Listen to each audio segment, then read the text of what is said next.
नमस्कार. 5च्या बातमीपत्रात मी परिणिका हेदवकर आपलं स्वागत करते. पाहूयात काही ठळक घडामोडी. भारत आणि ऑस्ट्रेलिया यांच्यात आज 6 करारांवर स्वाक्षऱ्या झाल्या. यात दहशतवादाचा सामना, हवाई वाहतूक सुरक्षा, क्रीडा, वैद्यकीय आणि अंतराळ या क्षेत्रांचा समावेश आहे. पंतप्रधान नरेंद्र मोदी आणि ऑस्ट्रेलियाचे पंतप्रधान माल्कम टर्नबुल यांच्यात आज नवी दिल्लीत शिष्टमंडळ स्तरीय चर्चा झाली. त्यानंतर दोन्ही नेत्यांनी प्रसारमाध्यमांना संयुक्त निवेदन दिलं. लोकशाही आणि कायद्याचं राज्य हा दोन्ही देशांमधला समान धागा असल्याचं दोन्ही नेत्यांनी सांगितलं.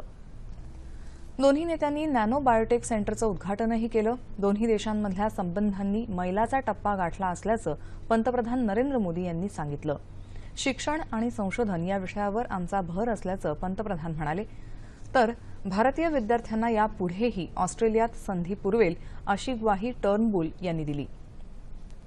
टर्नबुल यांचं आज सकाळी राष्ट्रपती भवनात औपचारिक स्वागत करण्यात आलं. माल्कम यांनी यावेळी मानवंदना स्वीकारली. भारताच्या सफलतेची सर्व जगभरात प्रशंसा होत आहे. पंतप्रधान नरेंद्र मोदी भारताला विकासाच्या वाटेवर वेगानं घेऊन जात असल्याचं माल्कम यांनी राष्ट्रपती भवनाच्या प्रांगणात बोलताना सांगितलं. भारताबरोबरचे संबंध अधिक दृढ करण्याचा मानस असल्याचं ते म्हणाले. पंतप्रधान टर्नबुल यांनी राजघाट इथं महात्मा गांधी यांच्या समाधीचं दर्शन घेऊन आदरांजली अर्पण केली. भारतीय नौदलातले माजी अधिकारी कुलभूषण जाधव यांना आज पाकिस्तानातल्या रावळपिंडी इथल्या लष्करी न्यायालयानं हेरगिरीच्या आरोपावरून फाशीची शिक्षा ठोठावली आहे. जाधव यांना गेल्या वर्षी 3 मार्च रोजी पाकिस्तानी सुरक्षा अधिकाऱ्यांनी बलुचिस्तानमध्ये अटक केली होती. जाधव यांनी इराणमधून पाकिस्तानात प्रवेश केला होता. भारतीय गुप्तचर संस्था रॉसाठी हेरगिरी तसंच घातपाती कृत्यांचा प्रयत्न केल्याचा आरोप पाकिस्तानी सुरक्षा अधिकाऱ्यांनी जाधव यांच्यावर ठेवला होता. मात्र ते नौदलाचे निवृत्त अधिकारी असले तरी भारत सरकारच्या कोणत्याही संस्थेशी त्यांचा संबंध नव्हता असा खुलासा भारतानं पाकिस्तानकडे केला होता. पाकिस्तानचे लष्कर प्रमुख जनरल कमर जावेद बाजवा यांनी जाधव यांना लष्करी न्यायालयानं फाशीची शिक्षा सुनावल्याच्या वृत्ताला दुजोरा दिला आहे. जम्मू काश्मीरच्या केरन भागात सीमेपलीकडून करण्यात आलेला घुसखोरीचा प्रयत्न लष्करानं हाणून पाडला. यावेळी झालेल्या चकमकीत 4 घुसखोरांना कंठस्नान घालण्यात आलं. या भागात शोध मोहीम हाती घेण्यात आली आहे. दरम्यान अनंतनाग पोटनिवडणुकीसाठी मतदान केंद्र म्हणून निश्चित करण्यात आलेल्या सरकारी शाळांवर हल्ले होत आहेत. आज सकाळी शोपियान जिल्ह्यात एका सरकारी शाळेला काही अज्ञात व्यक्तींनी आग लावली.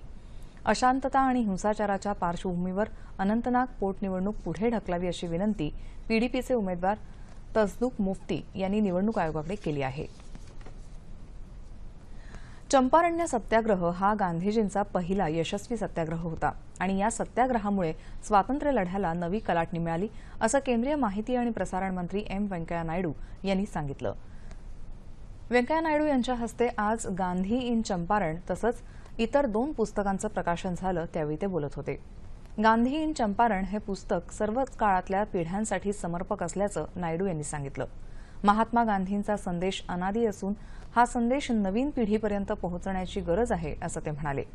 तरुण पिढीला स्वातंत्र्य सैनिकांच्या योगदानाचं महत्त्व सांगण्याची गरज असल्याचंही नायडू यांनी सांगितलं.